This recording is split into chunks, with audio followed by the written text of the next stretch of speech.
നമ്മൾ ഇന്ന് സംസാരിക്കുന്നത് വളരെ ഗൗരവമുള്ളൊരു കാര്യമാണ്.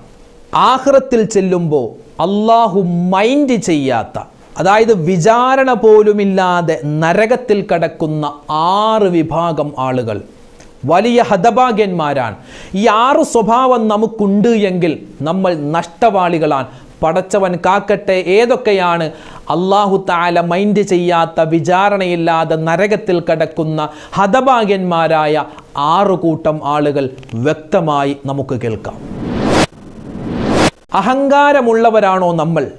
ഒരു മനുഷ്യൻ അഹങ്കാരമുള്ളവനാണെങ്കിൽ 10 അടയാളങ്ങൾ അവനിലുണ്ടാകും. 10 അടയാളങ്ങളോ അല്ലെങ്കിൽ അതിൽ ഏതെങ്കിലും ഒന്നോ നമ്മുടെ ജീവിതത്തിൽ ഉണ്ടെങ്കിൽ നമുക്ക് അഹങ്കാരമുണ്ട്. ഇന്ന് തന്നെ അത് തിരിച്ചറിഞ്ഞ് നമുക്കത് മാറ്റിയെടുക്കാൻ പറ്റണം. ഏതൊക്കെയാണ് അഹങ്കാരത്തിൻ്റെ 10 അടയാളങ്ങൾ? പല കച്ചവടക്കാരും നുണ പറയാറുണ്ട്. കല്ല് വെച്ച് നുണയാ പറയാറുള്ളത്. ആ നുണ പറയുന്നത് ചിലപ്പോൾ ഇവിടെ ഫലിച്ചേക്കാം, ആഖിറത്തിൽ അല്ലാഹു പിടിച്ചു നിർത്തും. എങ്ങനെ? ആഖിറത്തിൽ വിചാരണ പോലുമില്ലാതെ നരകത്തിൽ കടക്കുന്ന ഒരു വിഭാഗമാണ് നുണ പറയുന്ന കച്ചവടക്കാർ. എങ്ങനെയാണ് അവർ നുണ പറയുന്നത്? അതുമായി ബന്ധപ്പെട്ട് വിശദമായി നമുക്കൊന്ന് ചർച്ച ചെയ്യാം. മുത്ത് റസൂല് പഠിപ്പിച്ച വിചാരണയില്ലാതെ നരകത്തിൽ കടക്കുന്ന ഒരു വിഭാഗമാണ് അസൂയയുള്ള പണ്ഡിതന്മാർ. ഇന്നത്തെ കാലത്ത് ഏറ്റവും കൂടുതൽ ഫിത്നയും ഫസാദും അസൂയയും അഹങ്കാരവുമുള്ള ഒരു വിഭാഗമായി ഉസ്താദുമാർ, മുസ്ലിയാക്കന്മാർ അല്ലെങ്കിൽ പണ്ഡിതന്മാർ മാറിക്കൊണ്ടിരിക്കുകയാണോ എന്ന് നമ്മൾ ചിന്തിക്കേണ്ടിയിരിക്കുന്നു. മുത്ത് റസൂൽ പറഞ്ഞ നരകത്തിൽ കടക്കുന്ന ഈ വിഭാഗത്തിൽ ഇവർ പെട്ടുപോകുമോ? ഈ ലക്ഷണങ്ങളാണോ അവരെ ആ നരകത്തിലേക്ക് കൊണ്ടുപോകുന്നത്? വിശദമായി നമുക്ക് ആ വിഷയം ഒന്ന് ചർച്ച ചെയ്യേണ്ടതുണ്ട്.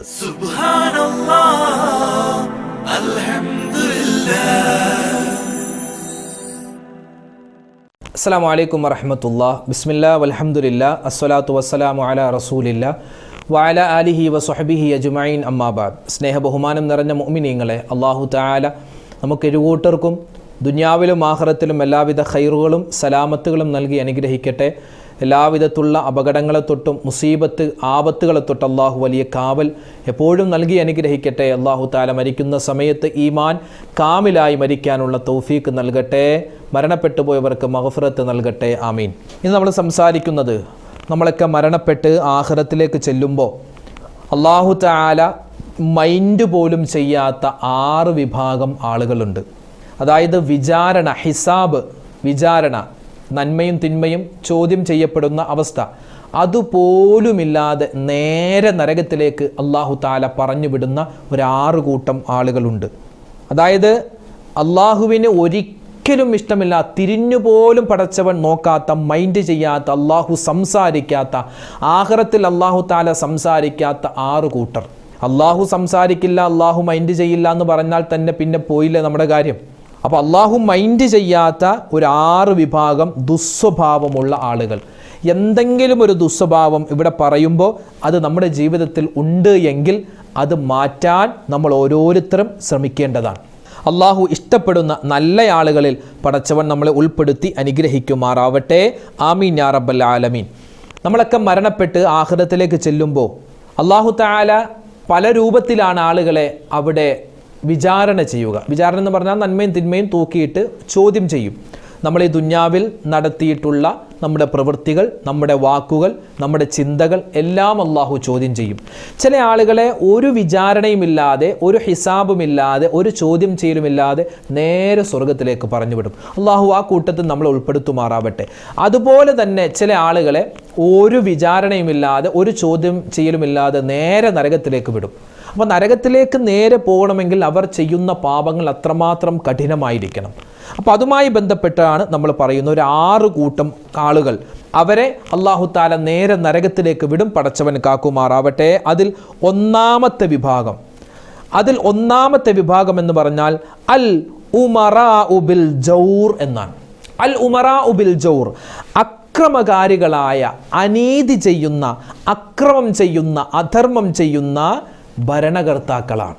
ഇത് നമുക്കറിയാമല്ലോ, നമ്മുടെ നാട്ടിൽ എത്രയോ അക്രമങ്ങൾ നടക്കുന്നു, അനീതി നടക്കുന്നു. ഒരാൾ കുറ്റം ചെയ്താൽ അയാൾ സമ്പന്നനാണോ അല്ലെങ്കിൽ ഏതെങ്കിലും തരത്തിൽ ഒരു സ്വാധീനമുള്ള ആണോ എങ്കിൽ അയാൾ വെറുതെ വിടും. ഇനി ഏതെങ്കിലും ഒരു പാവപ്പെട്ടവനാണ് എന്തെങ്കിലും കുറ്റം ചെയ്തതെങ്കിൽ അയാളെ അനീതിയോടെ, അയാൾക്ക് നീതിയില്ലാതെ അയാളെ ശിക്ഷിക്കുന്ന ഒരവസ്ഥയൊക്കെയുണ്ട്. കുറ്റം ചെയ്തത് ആരാണെങ്കിലും അയാൾ ശിക്ഷിക്കപ്പെടണം. ഇവിടെ സമ്പന്നനും പാവപ്പെട്ടവനും, അല്ലെങ്കിൽ വലിയ സ്ഥാനമുള്ളവനും സ്ഥാനമില്ലാത്തവനും, ഇങ്ങനെ വേർതിരിച്ചാണ് നമ്മുടെയൊക്കെ നാട്ടിൽ പലപ്പോഴും ശിക്ഷ വിധിക്കുന്നത്. അതൊന്നുമില്ലാതെ നീതിയോടുകൂടി ഭരിക്കുന്ന ഭരണകർത്താക്കൾ, അവർക്ക് അല്ലാഹു സ്വർഗം നൽകും. അനീതിയും അക്രമവും അധർമ്മവും കാണിക്കുന്ന ഭരണകർത്താക്കളെ പടച്ച തമ്പുരാൻ നരകത്തിലേക്ക് വിടും. എങ്ങനെ? ഒരു വിചാരണയുമില്ല, നേരെ നരകത്തിലേക്കാണ്. അള്ളാഹു വാഗണത്തിൽ നിന്നും നമ്മളെ കാക്കുമാറാവട്ടെ, ആമീൻ. രണ്ടാമത്തേത് വൽ അറബുൽ അസബിയ, വർഗീയത കാണിക്കുന്ന ആളുകളാണ്. വർഗീയത കാണിക്കുക. വർഗീയത പല രൂപത്തിലാണ്. ഒരു സമൂഹത്തിൽ വർഗീയതയുണ്ട്, കുടുംബത്തിൽ വർഗീയതയുണ്ട്, മക്കളുടെ ഇടയിൽ വർഗീയത കാണിക്കുന്നവരുണ്ട്. മൂത്ത മോനെ മാത്രം ഇഷ്ടം, അല്ലെങ്കിൽ ഇളയ മോനെ മാത്രം ഇഷ്ടം, അല്ലെങ്കിൽ 4 പെൺമക്കളുണ്ട്, ഏറ്റവും ഇളയത് ഒരു ആൺകുട്ടിയാണ്, ആൺകുട്ടിയെ മാത്രം ഇഷ്ടം, ഈ പെൺകുട്ടികളൊന്നും ഇഷ്ടമല്ല. അങ്ങനെ മക്കൾക്കിടയിൽ തന്നെ വേർതിരിവ് കാണിക്കുന്നവരുണ്ട്. അങ്ങനെ പാടില്ല. വർഗീയത പാടില്ല. സമൂഹത്തിൽ ഛിദ്രതയുണ്ടാക്കാൻ പാടില്ല. നമ്മുടെ കുടുംബത്തിൽപ്പെട്ട ആരെങ്കിലും എന്തെങ്കിലും പ്രയാസപ്പെട്ടാൽ അവരൊക്കെ സഹായിക്കും, വേറെ ആരെങ്കിലുമൊക്കെ എന്തെങ്കിലും പ്രയാസപ്പെട്ടാൽ മൈൻഡ് പോലും ചെയ്യില്ല. അങ്ങനെ ഒരു വർഗീയ സ്വഭാവമുള്ള ആൾ, അവരെയും അല്ലാഹു തആല ഇഷ്ടപ്പെടില്ല. അവർക്കും അല്ലാഹു തആല നേരെ നരകത്തിലേക്കായിരിക്കും. അല്ലാഹു കാക്കുമാറാവട്ടെ.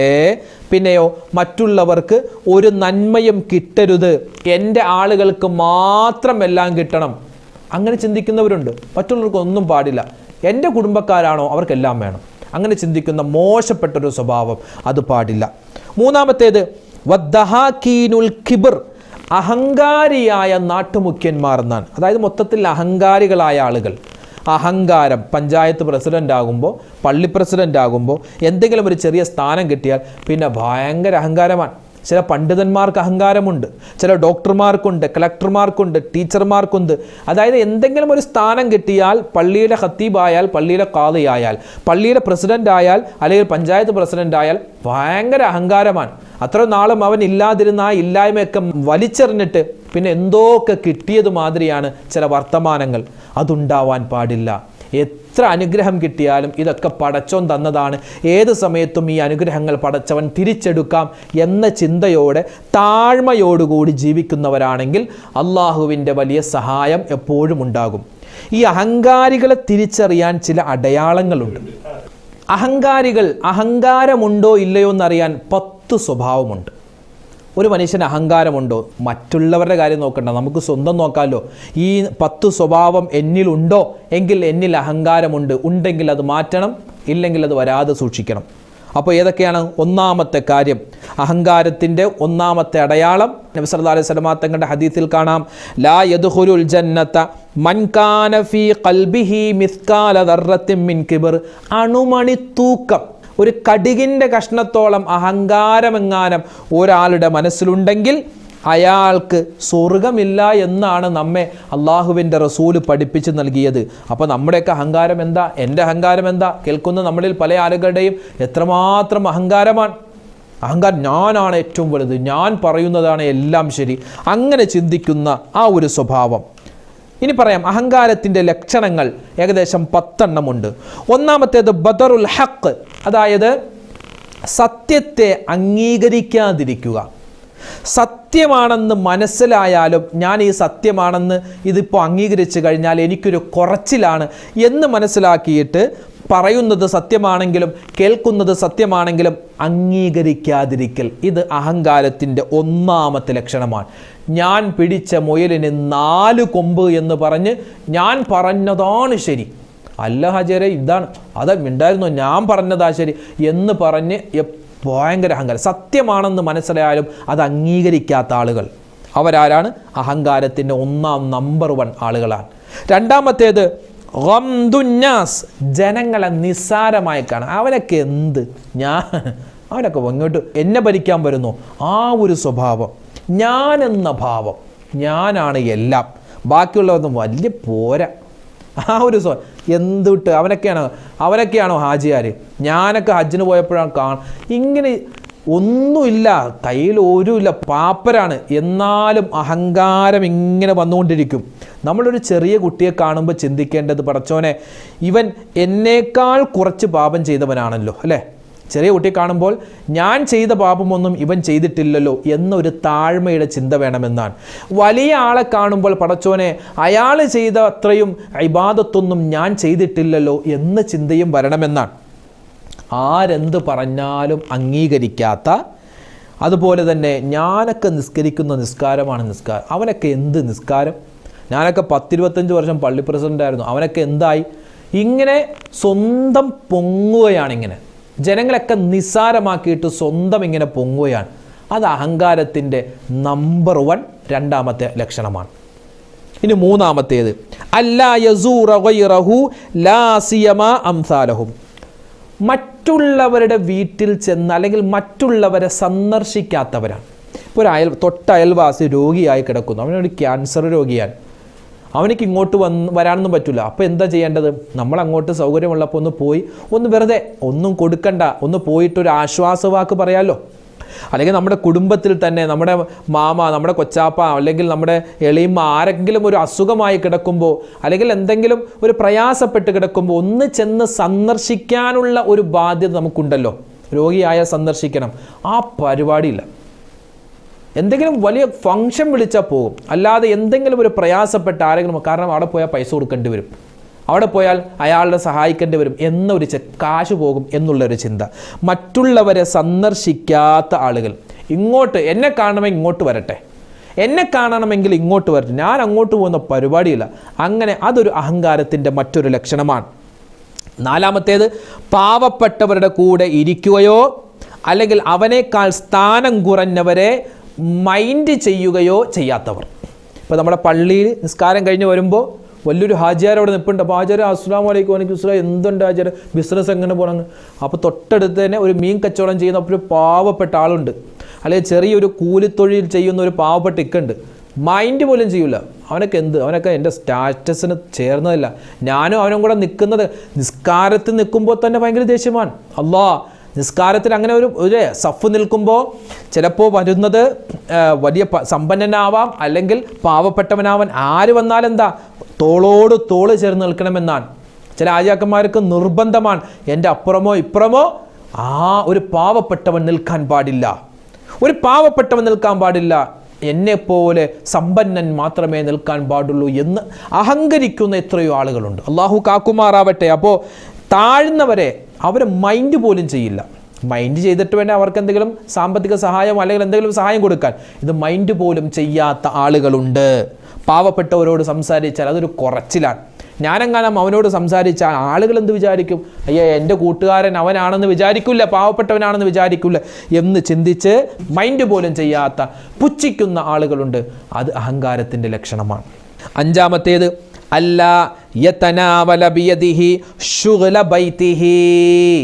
ഈ ഒരു കാര്യം എൻ്റെ ശബ്ദം കേൾക്കുന്ന പുരുഷന്മാരെ നമ്മളിൽ ഉണ്ടെങ്കിൽ നമ്മളും ചെറിയ ചെറിയ അഹങ്കാരികളാണ്. അല്ലാഹു കാക്കട്ടെ. എന്താ?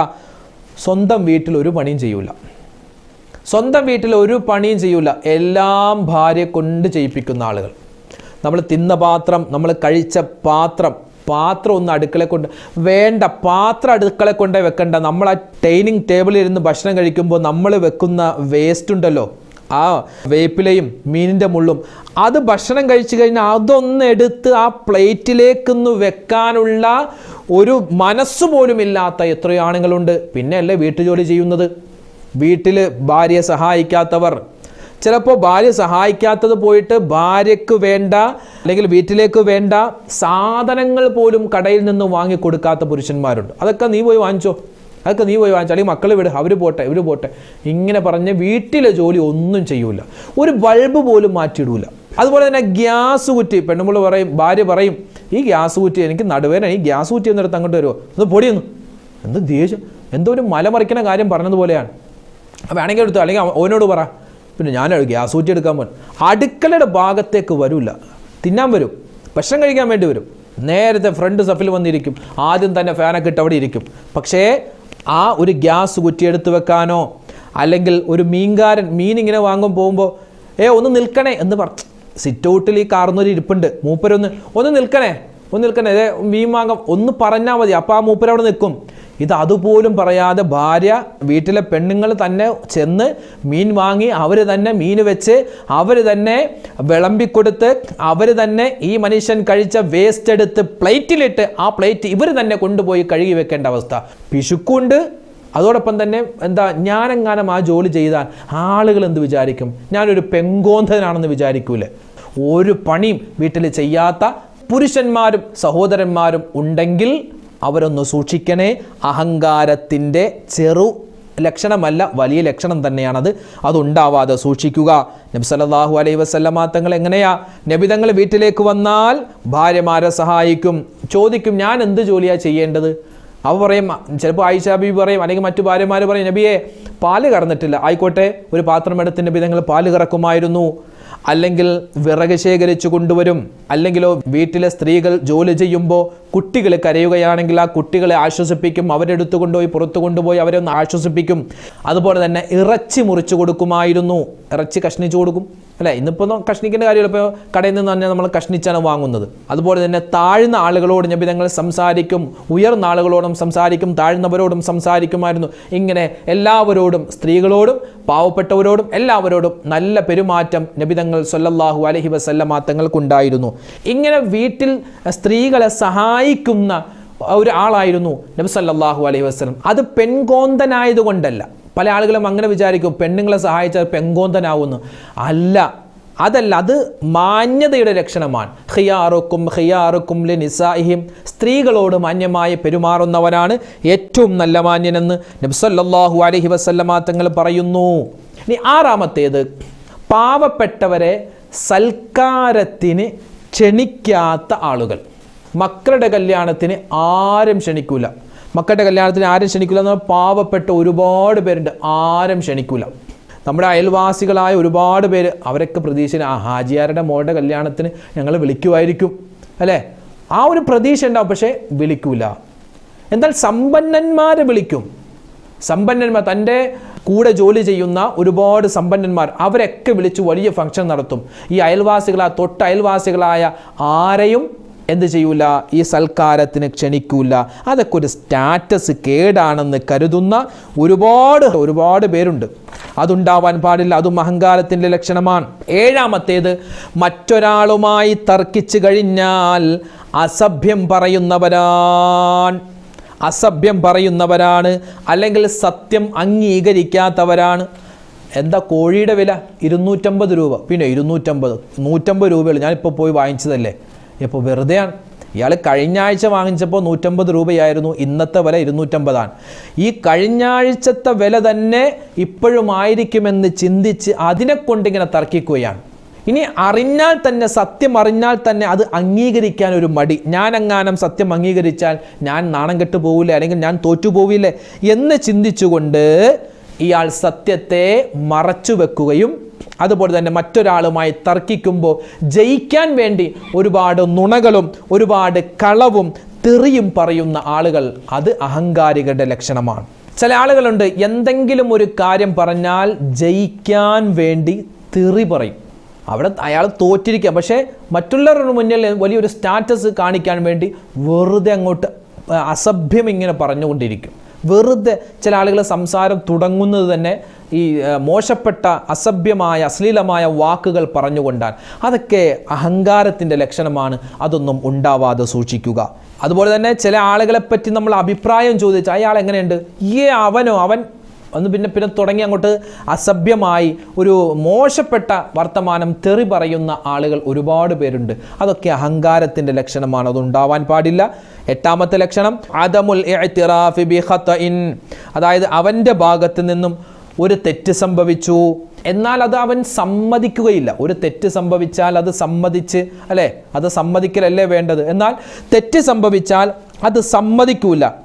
തെളിവ് കൊടുത്താലും അയാൾ സമ്മതിക്കില്ല. കാരണം അയാൾക്കറിയാം തെറ്റെങ്ങാനും സമ്മതിച്ചാൽ ജനങ്ങളുടെ മുന്നിൽ നാണം കെടുമെന്ന്. അങ്ങനെ ഒരു ചിന്തയാണ്. ഒരു തെറ്റ് സംഭവിച്ചാൽ അത് തെറ്റാണെന്ന് മനസ്സിലാക്കി അതിൽ നിന്ന് പിന്തിരികലല്ലേ വേണ്ടത്. എന്നാൽ ഒരു തെറ്റ് സംഭവിച്ചാൽ അയ്യോ ഞാനങ്ങനെ ചെയ്തിട്ടൊന്നുമില്ല, അത് തെറ്റൊന്നുമല്ല, അതിൽ പിടിച്ചിങ്ങനെ കടിച്ചു തൂങ്ങി നിൽക്കുന്ന ആളുകൾ, അതും അഹങ്കാരികളുടെ ലക്ഷണമാണ്. പിന്നെയോ തീർന്നില്ല, ഇനി 9-ാമത്തേത് അദമു ശുക്രി ലിസ്വാഹിബിഹി അലാ ഇഅലാമിഹി വ ഇർഷാദിഹി ഇലൽ ഹഖ്. ഒരാളോടും നന്ദി പറയാത്ത ആളാണ്. ഒരാളൊരു ഉപകാരം ചെയ്തു, അല്ലെങ്കിൽ എന്തെങ്കിലും ഒരു സഹായം ചെയ്തു, ഒരു നന്ദി ഉണ്ട് കേട്ടോ, അല്ലെങ്കിൽ അങ്ങനെ, അല്ലെങ്കിൽ ഒരു താങ്ക്സ്, അല്ലെങ്കിൽ ജസാക്കല്ലാ, അല്ലെങ്കിൽ ശുക്രൻ, എന്തെങ്കിലും ഒരു നന്ദി വാക്ക് പറയാമല്ലോ, ഇതൊന്നും പറയൂല. പറഞ്ഞാലേ അത് എന്തോ ഒരു കുറച്ചിലാണ്. നന്ദി എന്നുള്ള ഒരു വാക്ക് പറഞ്ഞാൽ എന്തോ ഒരു കുറച്ചിലാണ്. അല്ലെങ്കിൽ ചിന്തിക്കുന്നത് അതവൻ എനിക്ക് എടുത്തു തരേണ്ടതല്ലേ, അവനതിക്ക് എനിക്ക് ചെയ്തു തരേണ്ടതല്ലേ, ഞാനെന്തിനാ നന്ദി പറയുന്നത്, അങ്ങനെ ചിന്തിക്കുന്ന ആളുകളുണ്ട്. ഒരു ഉപകാരം ചെയ്താൽ നന്ദി പോലും പറയാത്ത ആളുകൾ, അതൊക്കെ അഹങ്കാരത്തിൻ്റെ ലക്ഷണമാണ്. അതുണ്ടാവാൻ പാടില്ല. അതുകൊണ്ട് ആരെന്ത് ഉപകാരം ചെയ്താലും ശുക്രൻ എന്നോ അല്ലെങ്കിൽ ജസാക്കല്ലാ എന്നോ പറയൽ ഒരു മുസ്ലിമിൻ്റെ ബാധ്യതയാണ്. 10-ാമത്തേത് ഇബാദത്തുകളെ നിസ്സാരമാക്കുക. ഞാൻ കഴിഞ്ഞ വർഷം ഉലഹിയൊക്കെ അർത്ഥമല്ലേ, ഇനിയിപ്പോൾ എന്താ ഉലഹിയ ഇറക്കാൻ, എല്ലാ വർഷവും എന്താ ഉലഹിയത്ത് ഇറക്കണം എന്ന് ചിന്തിക്കുന്നവർ, ഇപ്പം നിസ്കരിച്ചല്ലേ ഇനി എല്ലാ വക്കത്തും നിത്യമായി നിസ്കരിക്കേണ്ട ആവശ്യമുണ്ടോ എന്ന് ചിന്തിക്കുന്നവർ. അതുപോലെ തന്നെ ഇപ്പോൾ ഖുർആനൊക്കെ ഓതുന്നുണ്ട്, ഇടയ്ക്കിടയ്ക്ക് ഓതുന്നുണ്ടല്ലോ, അത് മതി, അതൊക്കെ മതി. ഇപ്പോൾ റമദാനിലൊക്കെ ഇപ്പോൾ ഒരുപാട് നിസ്കരിച്ചായിരുന്നല്ലോ, റമദാനിൽ ഒരുപാട് ഖുർആൻ ഓതിയല്ലോ, അത് മതി. അത് കുറച്ച് ഇബാദത്ത് ചെയ്യുമ്പോൾ തന്നെ അത് മതി എന്ന് ചിന്തിക്കുന്ന ആളുകൾ, ഇബാദത്തിനെ നിസ്സാരമാക്കുന്നവർ, അതും അഹങ്കാരത്തിൻ്റെ ലക്ഷണമാണെന്ന് മഹാന്മാരായ ഉലമാക്കൾ നമുക്ക് പഠിപ്പിച്ചു നൽകുകയാണ്. അപ്പോൾ ഈ ഒരു സ്വഭാവം, അഹങ്കാരമെന്നുള്ള ഈ സ്വഭാവം അത് ഉണ്ടെങ്കിൽ എന്താണ്, നേരെ നരകത്തിലേക്ക് പോവാം, ഒരു വിചാരണയുമില്ലാതെ നരകത്തിലേക്ക് പോവാം. അള്ളാഹു കാത്തുരക്ഷിക്കുമാറാവട്ടെ. ഇനി നമ്മൾ പറഞ്ഞു വന്നത് ആഖിറത്തിൽ അല്ലാഹു സുബ്ഹാനഹു വ തആല മൈൻഡ് ചെയ്യാത്ത കൂട്ടരിൽ 4-ാമത്തെ വിഭാഗം വത്തുജാറു ബിൽ കദിബ്, കള്ളം പറഞ്ഞ് നുണ പറഞ്ഞിട്ട് എന്ത് ചെയ്യുന്നവരാണ്, നുണ പറഞ്ഞ് കച്ചവടം ചെയ്യുന്നവരാണ്. ഈ സാധനം നല്ല സാധനമാണ്, പെർഫെക്റ്റാണ്, ഇത് ഇന്നലെ തമിഴ്നാട്ടിൽ നിന്ന് വന്നതാണ്, നല്ല സാധനമാണ് എന്ന് പറഞ്ഞ് വെറുതെ നുണ പറഞ്ഞ് കച്ചവടം ചെയ്യുന്നവർ, ആ ഒരു സ്വഭാവം അള്ളാഹുവിന് ഇഷ്ടമല്ല. ഒരു വിചാരണയില്ല, നേരെ നരകത്തിലേക്ക് പോകും. അള്ളാഹു കാക്കുമാറാവട്ടെ. 5-ാമത്തെ വിഭാഗം അല്ലാഹു തആല ഇഷ്ടമില്ലാത്ത, അല്ലാഹു തആല വിചാരണ കൂടാതെ നരകത്തിലേക്ക് വിടുന്ന 5-ാമത്തെ വിഭാഗം വൽ ഉലമാഉ ബിൽ ഹസദ്, അസൂയയുള്ള പണ്ഡിതന്മാരാ. എന്താ ഇവിടെ അസൂയയുള്ള ആളുകൾ എന്ന് പറയാതെ അസൂയയുള്ള പണ്ഡിതന്മാരെന്ന് പറയാനുള്ള കാരണം? 2 കാരണം. ഒന്ന്, അസൂയ ഏറ്റവും കൂടുതൽ ഉള്ളത് 2 ആളുകൾക്കിടയിലാണ്. ഒന്ന് സ്ത്രീകൾക്കിടയിലും, 2 പണ്ഡിതന്മാർക്കിടയിലും. ഈ 2 വിഭാഗത്തിൻ്റെ ഇടയിലാണ് അസൂയ കൂടുതലുള്ളതെന്നാണ്. ഒരു പണ്ഡിതന് കുറച്ച് പ്രസംഗിക്കാൻ കഴിവുണ്ട്, അല്ലെങ്കിൽ കുറച്ച് കിതാബുകളൊക്കെ നോക്കിയെടുക്കാൻ ഒരാൾക്ക് കഴിവുണ്ട്. അപ്പോൾ അത്രയും കഴിവില്ലാത്ത ആൾക്ക് പിന്നെ മനസ്സിലിങ്ങനെ അയാൾക്ക് എന്ത് കഴിവാണ്, അയാൾക്ക് എന്ത് പ്രസംഗമാണ്, അതിങ്ങനെ ചിന്തിച്ച് ഉറക്കം പോലും ഇല്ലാത്ത ആളുകളുണ്ട്. കുറച്ച് നല്ലപോലെ ഖുർആനൊക്കെ ഓതാൻ അറിയാവുന്ന ഒരു പണ്ഡിതൻ വന്നാൽ അത്രയും ഖുർആൻ ഓതാൻ അറിയില്ലാത്ത ആൾക്ക് ഭയങ്കര അസൂയാണ്. അല്ലെങ്കിൽ ഒരു കാറുള്ള ഒരു പണ്ഡിതൻ, ഒരു കാറുണ്ട്, നല്ലൊരു കാറുണ്ട്, അവൻ കാറും, അയാൾക്കെന്ത് നോക്കാനാ, അയാളെന്ത് പണക്കാരനാ, അയാൾക്കെന്തിനാ അതിന് കാശ്, അയാൾക്കെന്താ അത്, ഇങ്ങനെ അസൂയ ഇങ്ങനെ മൂത്തിട്ട് അയാൾക്ക് എന്ത് പറയണമെന്നറിയില്ല. അതുപോലെ തന്നെ ഏതെങ്കിലും ഒരു വലിയ പൊസിഷനിലെത്തിയ പണ്ഡിതനെ കാണുമ്പോൾ താഴെയുള്ള ആൾക്ക് ഭയങ്കര അയാൾക്കെന്ത് കാശ, അയാൾക്കെന്ത് ശമ്പളവാ, അയാൾക്കെന്ത് ജോലിയാ, എല്ലാവരും അയാളെ ബഹുമാനിക്കുന്നു, എന്നെ ആരും മൈൻഡ് ചെയ്യുന്നില്ല. ഇവിടെ നിന്ന് ഇങ്ങനെ അസൂയ വെച്ചുകൊണ്ടിരിക്കുന്നു. എന്ത് കാര്യം? അതുപോലെ തന്നെ ഏതെങ്കിലും ഒരു വിദ്യാഭ്യാസ സ്ഥാപനത്തിൻ്റെ, ഒരു അറബിക് കോളേജിൻ്റെ, ഒരു ഇൻസ്റ്റിറ്റ്യൂട്ടിൻ്റെ തലപ്പത്തൊരാൾ വന്നാൽ അയാളുടെ ആ പ്രവർത്തനങ്ങൾ കണ്ടിട്ട് അസൂയുള്ള ആളുകൾ, അയാൾ മാത്രം എനിക്കത് പറ്റുന്നില്ല, അയാൾക്ക് മാത്രം എല്ലാം പറ്റുന്നു, ആളുകളൊക്കെ അയാളെ ബഹുമാനിക്കുന്നു, എന്നെ ആരും ബഹുമാനിക്കുന്നില്ല, ഇവിടെ ഇരുന്നിങ്ങനെ അസൂയാൻ, എന്നിട്ട് ഫിതനയും ഫസാദും ഉണ്ടാക്കുന്ന ആളുകൾ എത്രയോ ആളുകളുണ്ട്, എത്രയോ പണ്ഡിതന്മാർ. അല്ലാഹു തആല നമ്മുടെ എല്ലാവരെയും നന്നാക്കി തന്ന് അനുഗ്രഹിക്കട്ടെ. നമ്മുടെ ഉലമാക്കളെ, നമ്മുടെ പണ്ഡിതന്മാരെ പടച്ചവൻ നന്നാക്കട്ടെ. നമ്മളെ എല്ലാവരെയും അല്ലാഹു തആല നന്നാക്കി തന്നെ അനുഗ്രഹിക്കുമാറാവട്ടെ. അപ്പോൾ അസൂയുള്ള പണ്ഡിതന്മാർ ആരാണ്? നേരെ നരകത്തിലേക്കാണ്. പടച്ചവൻ കാക്കട്ടെ, നേരെ നരകത്തിലേക്കാണ്. അപ്പോൾ പിന്നെ അസൂയ ഉള്ള സാധാരണക്കാരുടെ കാര്യം പറയണോ? അസൂയുള്ള മുഴുവൻ ആളുകൾ, ലോകത്താദ്യമായി അസൂയ ഉണ്ടായത് ഇബ്ലീസിനാണ്. ആദം നബി അലൈഹി സ്വലാത്തു വസ്സലാമിനെ അള്ളാഹു താല ബഹുമാനിച്ചപ്പോൾ ഇവനിക്കാണ് ആദ്യം അസൂയ ഉണ്ടായത്. അതുകൊണ്ട് എന്ത് പറ്റി? ഇവനെ സ്വർഗത്തിൽ നിന്നും പുറത്താക്കി, ഇവനെ ലോകാവസാനം വരെ, മരണം വരെ ഇവനെ അള്ളാഹു താല ശപിക്കപ്പെട്ടവനാക്കി മാറ്റി. ഞാനാണ് കേമൻ, അവനൊക്കെ ഒന്നുമല്ല എന്നുള്ള ആ ഒരു ചിന്ത. പ്രത്യേകിച്ച് സ്ത്രീകൾക്കും ഇതുണ്ടാവാം. അയൽപക്കത്തെ വീട്ടിൽ വലിയ ഫ്രിഡ്ജുണ്ട്, 2 ഡോറിൻ്റെ ഫ്രിഡ്ജുണ്ട്, ഞങ്ങളുടെ വീട്ടിൽ ഫ്രിഡ്ജ് പോലും ഇല്ല. ഓ, അവിടെയൊക്കെ എന്താ, അവർക്ക് കാശ്, അവർക്ക് ഇത്.